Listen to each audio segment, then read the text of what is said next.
Hi everybody, it's Miss Amy and I'm here to read Chapter 6 of Lynn Reed Banks's Return of the Indian.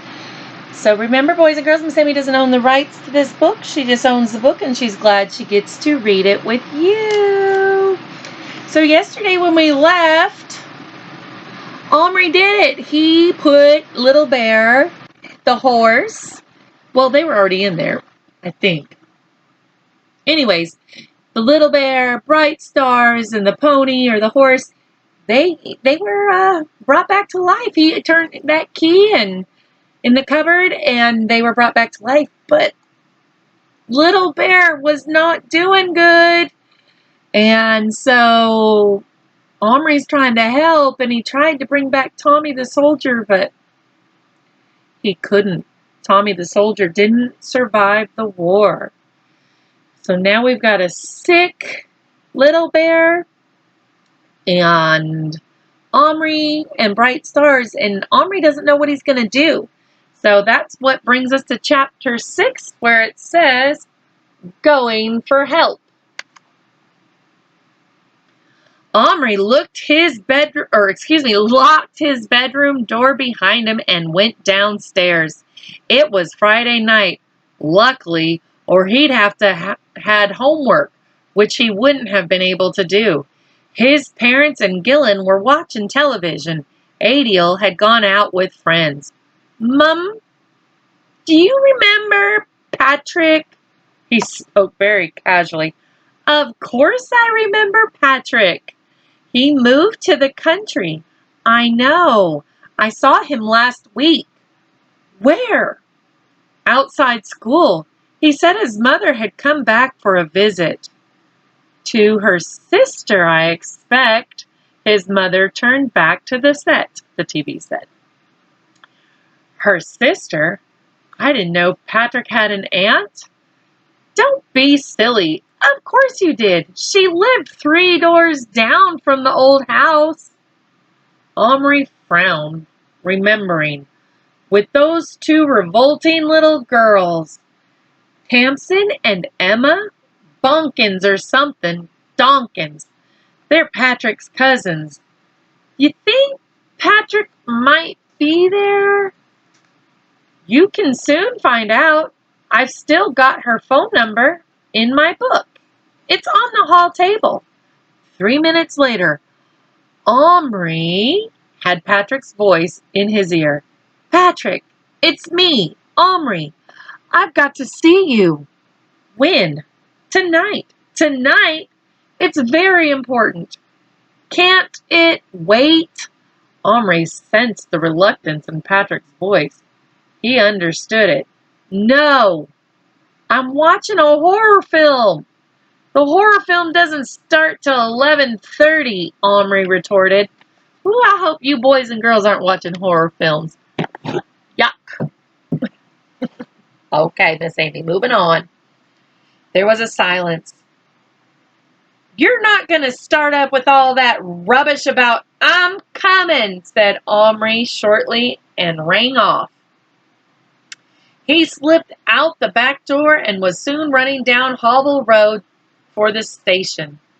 Some of the shops and the amusement arcade were still open. So were the pubs, which is a bar. Their glass doors let out a friendly glow and lots of loud voices as Omri dashed past. In the amusement arcade, the skinheads were banging away at the Space Invaders, not noisy and camaraderie like the pub goers, but grim, intent, each bent over a machine. They didn't notice him. I'm sure he was thankful for that. Omri ran swiftly on with a feeling of relief. This horrible street was actually safer by night. Sometimes you had to wait ages for a train, but tonight Omri was lucky. Though the journey only 3 stops seemed to take forever. I thought about it. He did not tell his mom. That may not be good, boys and girls.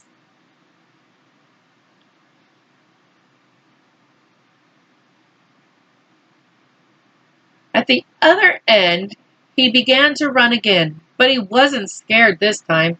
He found the house of their old neighbor and rang the bell. Patrick came and stood looking at him in a far from welcoming way. Well, you better come in now. You're here, he said. It was a small house, just like their old one, even to the bicycles crowding the narrow hall. Omri's mother had said only half, as a joke, that the reason she'd wanted to move to the new house was so they needn't ever have bikes in the hall anymore.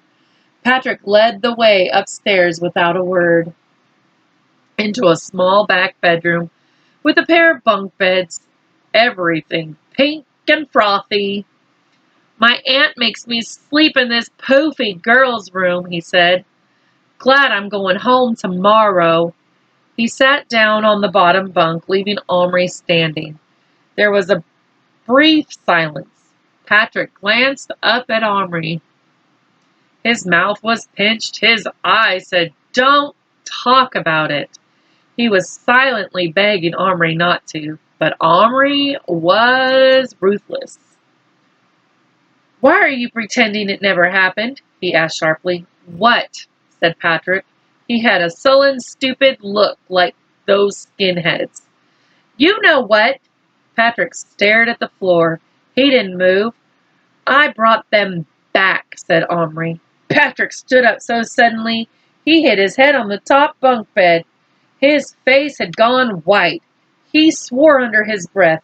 Then he said, "I don't believe you. Oh, look, we're right back to square one again, if you remember from the last book.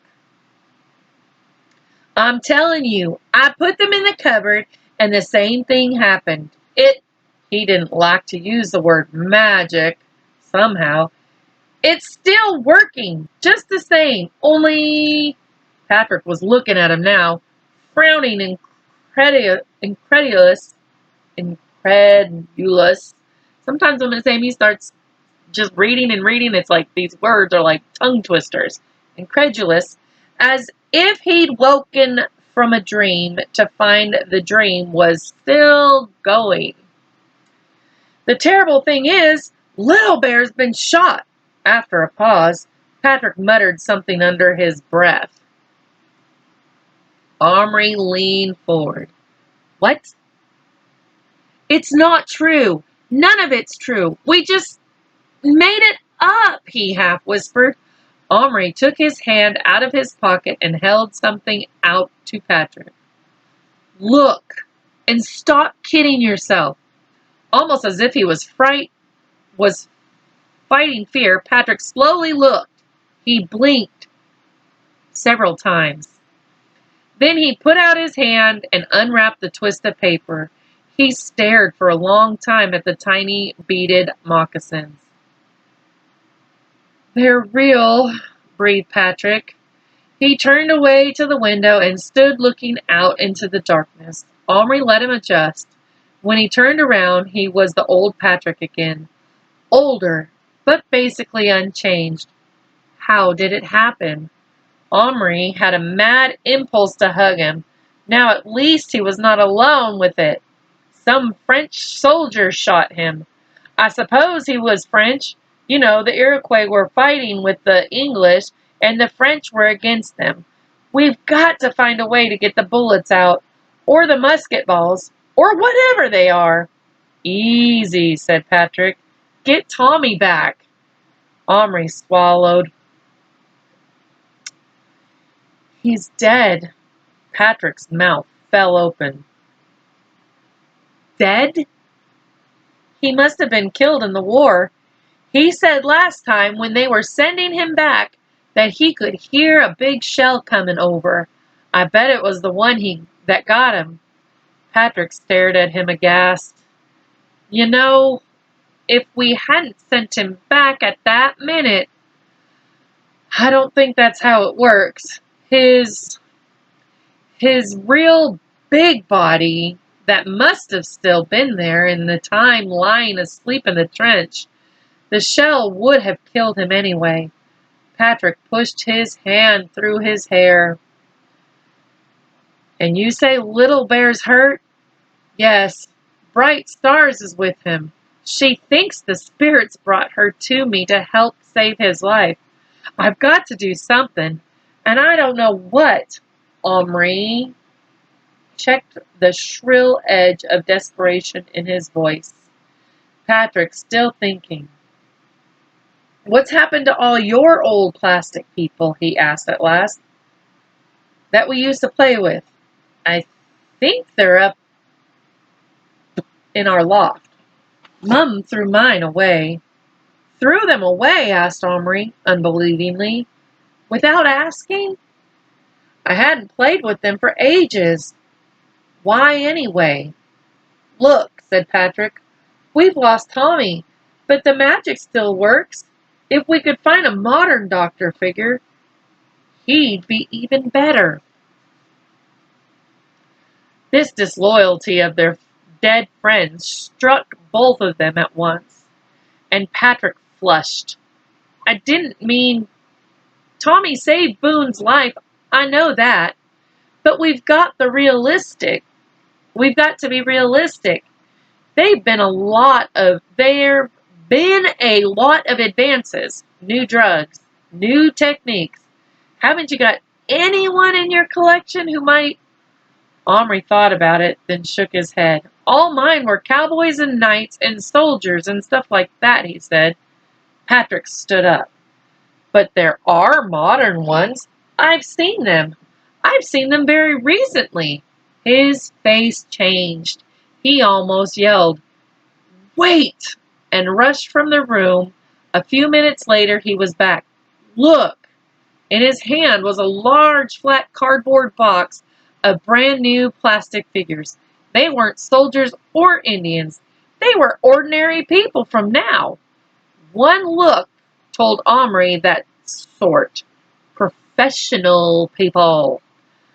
There was a judge in a long wig and several lawyers. There were businessmen with briefcases, one in a bowler hat. There were scientists in laboratory coats. There was a nurse. And Omri let out a shout. There were doctors! 2 of them to be exact. One was an ordinary doctor with a stethoscope around his neck, and the other was a surgeon in a green gown and a mask. Almost glimmering with excitement and relief, he felt as if he were looking into Aladdin's cave. Omri peered close. The man was bent over an operating table. Yes! What Omri had been hoping for was there. Instruments, trays of them, all part of the same group. Little Bear was as good as saved. That's it, he cried. Come on, let's go. But incredibly, Patrick was hesitating.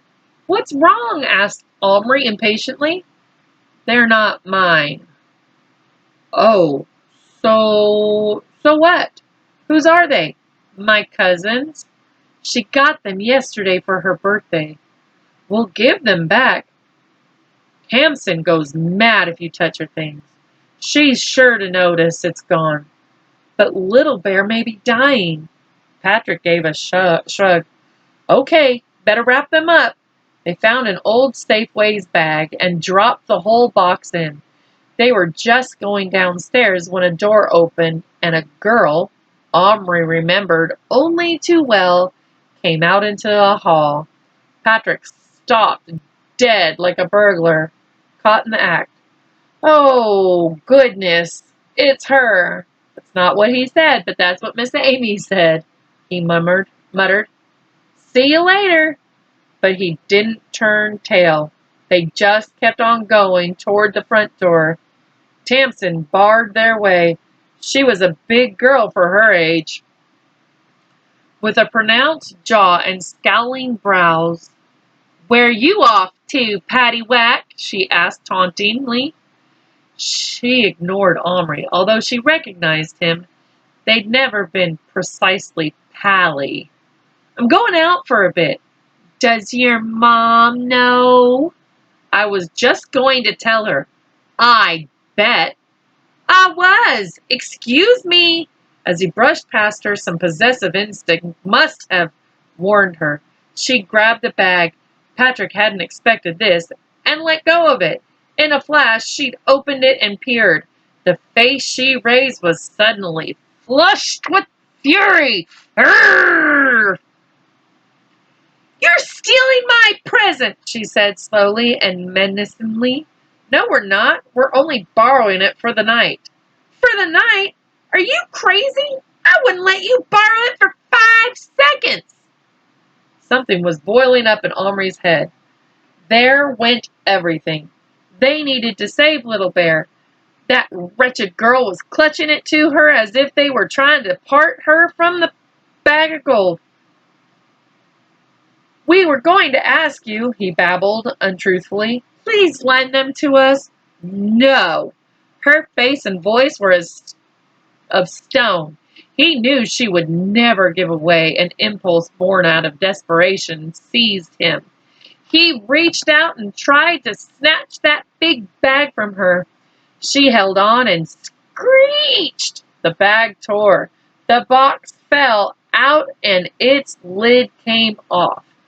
There on the floor lay the whole array of figures, held firmly to their backing by elastic string. Omri didn't hesitate. He simply fell on top of them, his fingers under him, clutching and wrenching. Tamsin fell on top of him, clutching and wrenching him. He felt his ear being wrung half off, his head being pounded, and his ankle kicked sharp as a dog bite. But Tamsin pointed shoe. By Tamsin's pointed shoe. As they riffed first one bicycle, then a second crashed down on top of them. And look, we got a picture.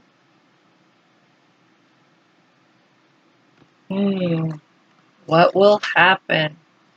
A moment later, a door slammed and an exasperated adult voice roared, "Have you kids gone mad? Stop it! This instant, Tamsin!" She and the tangle of bikes were hiked bodily off him, putting a top to the immediate torture through aches lingered. "They're nicking my present!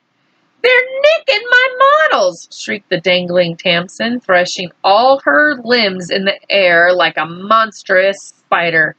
"Patrick?" But Patrick was already out the front door, and Omri was scrambling to his feet. "We don't want her models," he muttered. It was only a joke, and before more could be said, they were outside. Patrick's mother appeared in the doorway, crying after them. "Where do you boys think you're going?" Patrick yelled back. "I'm sleeping over at Omri's." "Come back," called his mother. "You haven't got your toothbrush." But they were already around the corner.